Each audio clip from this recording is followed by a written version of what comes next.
Hey guys, welcome back to Inchworm Gardens. Today is May 19th, 2021. I'm here in Tennessee's Zone 7. It's a beautiful 75 degrees. A little bit overcast now, but it's been bright and sunny and hot for the past few days. And most of the plants are loving it. Some of the cooler weather crops like the peas are sweating a little bit, but everything's growing pretty well. I'm gonna be doing a full garden tour today. This is the second one of the season, so you'll see the progress. It's been 2 weeks since the last tour, and we've had quite a lot of growth. I'm going to show you what's doing well, what's not doing so well, some issues I'm running into, but overall, the garden is growing good.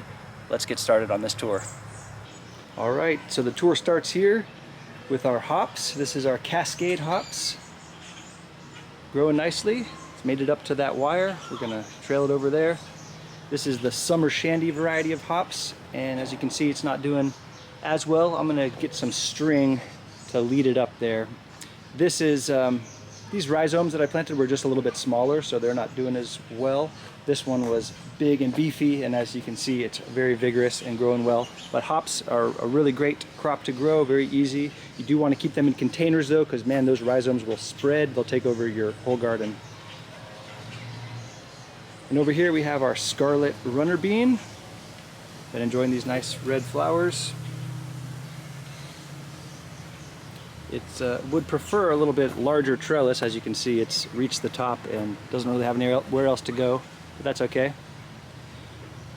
Our mint's doing well. 3 different kinds of mints. We've been enjoying eating those, making some teas. All right, I did plant some sunflowers over here. This is our Mexican sunflower. We have 4 of them there. And this is the Autumn Beauty sunflower. And this is also the Autumn Beauty. So the idea is to have a little wall of sunflowers right there. And when you're coming into the garden here, we have the hyacinth bean. There's 4 of them planted at the base. So it's gonna grow over here and make a nice little entrance. Tomatoes are doing well. These are the Patio Choice Yellow. These are a determinate variety.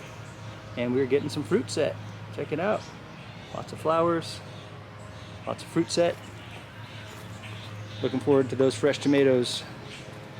All right, so let's check these guys out. This is the Schoenbrunn Gold Ground Cherry. There's 2 of them there. Nice and big and healthy. So here's all our greens. We have been harvesting greens almost every day, really enjoying them. This is the red Russian kale, the dinosaur kale, 3 different types of lettuces, the tatsoi, which before it goes to flower, you get these little flower buds, which are really tasty.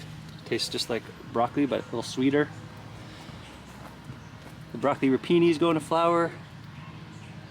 Chiji Masai, arugula, starting to flower as well, which is okay. Daisy, and a couple more kale there. So here's the first issue that I'm running into, is something is making large holes in my garden. And look at this, this is like a deep, deep hole. I'm not even sure where it goes to or what's making that. If you guys have any ideas of what could be making that, please let me know. I thought it was a mole, but I'm not seeing like the classic, you know, like hill raised dirt that large moles make. It's just big holes like that, and they pop up here and there, and I've never seen any actual animals, so I don't know what excuse me, I don't know what is making that hole there. This was that weed that I just let grow. I didn't know what it was. Again, if you guys happen to know what this is, it's basically making these pretty little white flowers, and I don't know what it is. I haven't seen it in anywhere else, like growing around the yard or anything, so I imagine it's just a like native plant, but I don't know what it is. Anyway, all right, so peas. I told you the peas were sweating a little bit with this heat. Overall, they're doing good. I did just have, well, actually, let me show you this first. Check out these flowers. This is loaded with purple flowers. Beautiful. And we're getting a lot of purple pods. Look at that. I'm really excited about that. And then this is a different variety, so all the flowers are white here. We're getting some nice green pods. Wesley just picked the first one of the season. There was a nice fat one right there. Okay, so check this out. I had a little fiasco. I don't know what happened with this, but the whole this whole mass of peas was growing up and then just like flopped over. So I had to kind of like tie it in these 3 spots. But it's not ideal because this is a pretty like thick mass and it's not really great for airflow, and there's a lot of flowers in there. I don't really know what happened. I think this trellis maybe wasn't enough for it, like it wasn't grabbing on enough, so they were leaning forward a bit, but just today they just kind of like slumped. Anyway, I think this is working, just tying them up like this.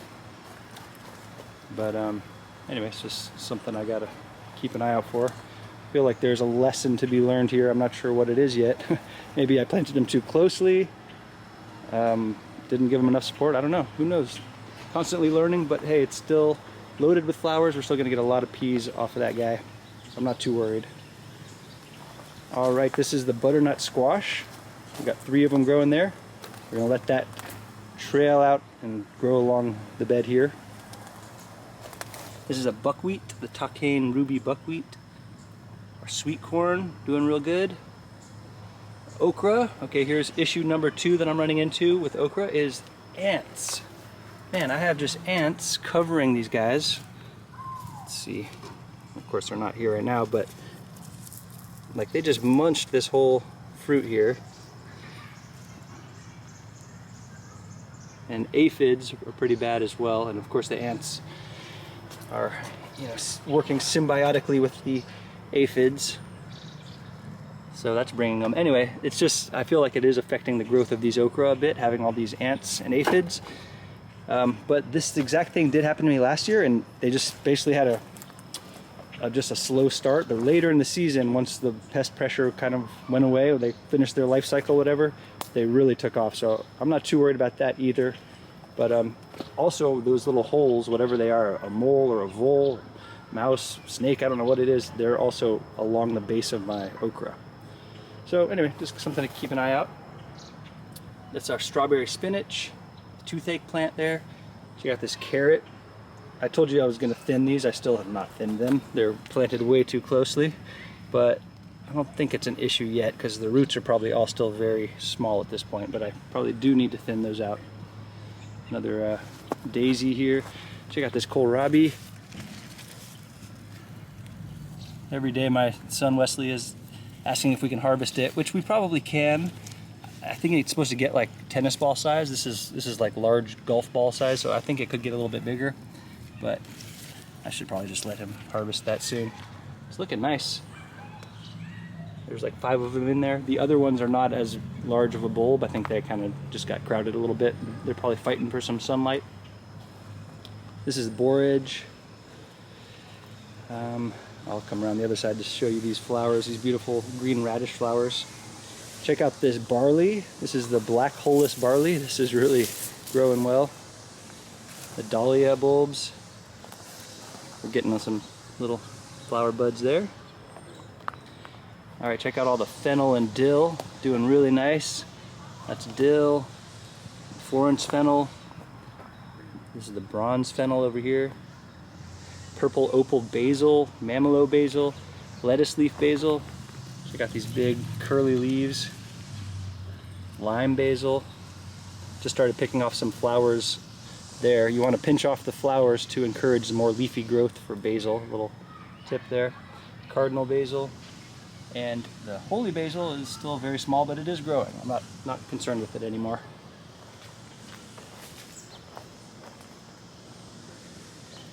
This is doing real good. This is the Sugar Daddy peas growing around a sunflower volunteer. So I'm not sure what kind of, what variety it is, but that's working well. Some starts. Finally, I got my melons. This is the Kajari melon and the Rich Sweetness melon. I had direct sown them over there and they did not come up. So I started them here and they're all doing good, so they're going to be transplanted. I took some cuttings. These are suckers that I took off the tomatoes, so I'm trying to root those to make little clones. And this is the Roselle. I'm not doing that good. Don't worry about that guy. This is the mini bell tomato. Again, check it out. We're getting some nice little fruits. It's going to be little red tomatoes.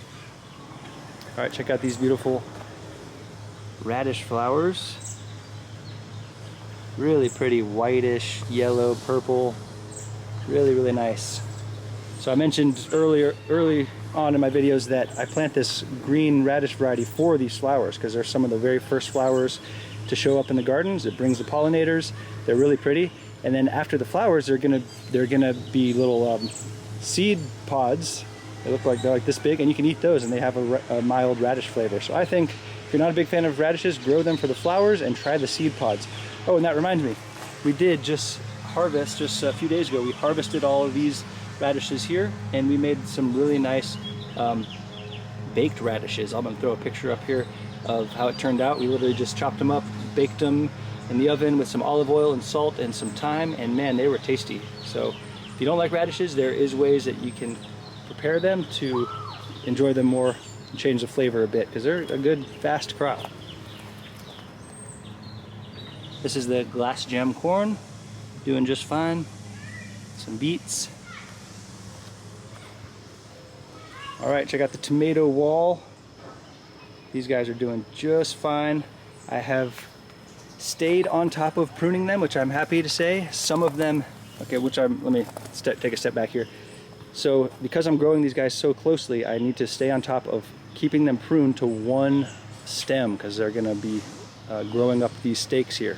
If I don't prune them, then they're gonna spread out and it's just gonna be a mess. So I really have to stay on top of keeping them pruned to one main stem, and that will do fine. I've done that for most of them. A couple of them did split like this. So I actually have two main stems growing. And that's not gonna be a problem with this one because it's right on the end. And I think I can kind of like maintain it this way, but if I let every single one of these be 2 or 3 stems, it's just gonna be too much. So anyway, I'm staying on top of pruning those guys. Oh, and check out these cool labels. I don't have much of my plants labeled, but tomatoes I thought deserved some cool labels because the different varieties are just so notable and cool. Anyway, this is a cool idea. This is a blind, like a single, like a white Venetian blind or whatever it is. I cut it up into little 2-inch strips, and my wife and I wrote on these with some Sharpie, and we labeled them that way. So that's a cool little idea.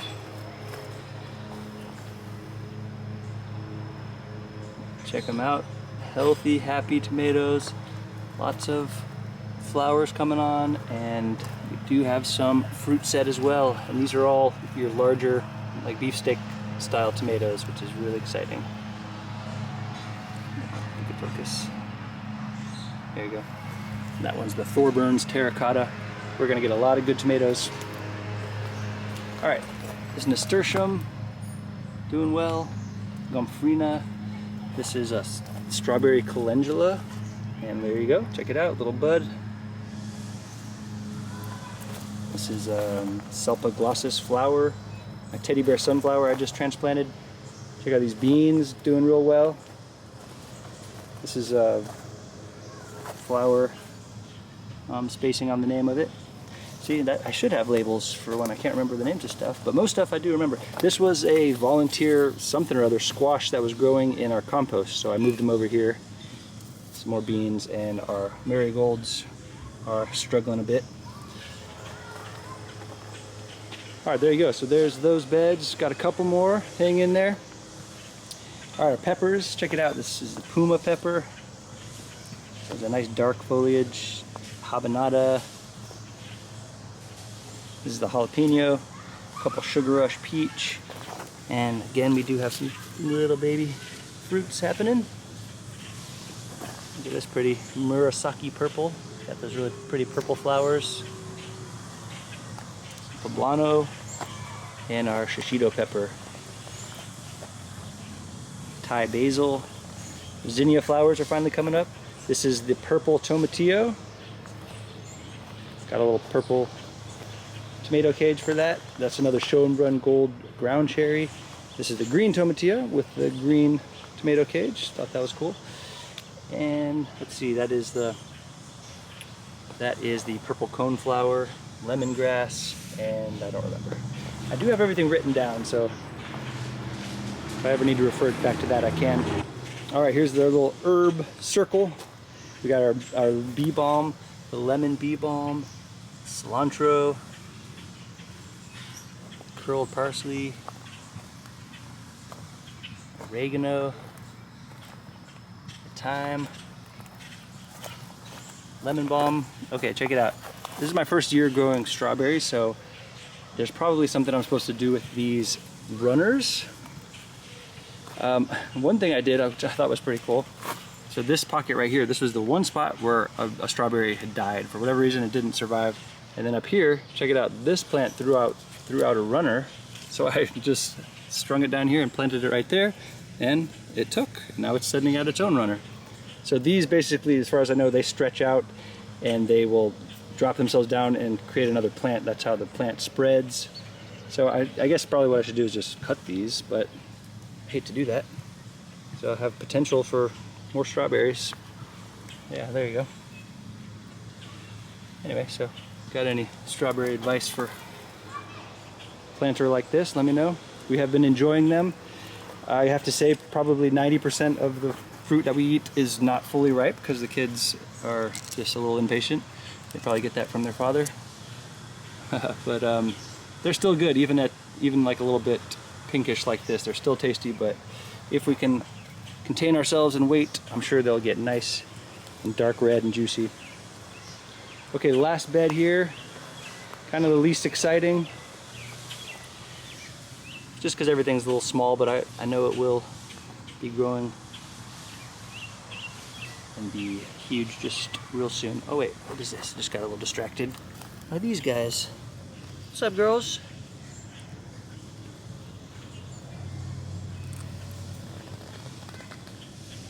You guys enjoying a little chill time? This is our chicken tunnel, by the way. It's a great little setup. Connects to the coop over there, so they're able to get a little bit more space. Give them a little extra shade there too. They're happy. All right, back to the plants. So this is the Texas hummingbird mint. Eggplant doing fine. Some touch-me-not flowers. Zinnia in the corner there. So the poppies, for as many seeds that I planted, was probably like 1,000. We didn't get a ton happening, so I'm not super impressed with that, but that's fine. As you can see, we have maybe like a dozen plants, but I planted so many dang seeds in this spot. I don't know what I did. Maybe it was just a little too warm. I don't really know, but there's still some. This is a little young poppy flowers, so we'll still get some. It's all good. Check out the ground cherries.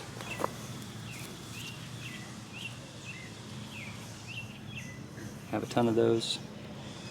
A couple more ground cherries over there and there as well.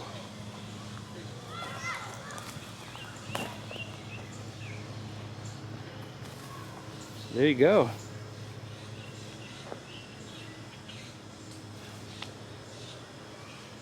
There's the whole garden as of mid-May. It's a good start.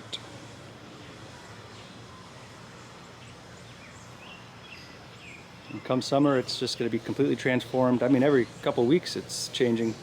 So I'll be doing these tours pretty regularly. If you'd like to follow along, then please do. Hope you enjoyed that, guys. Thanks so much for watching. Catch you next time.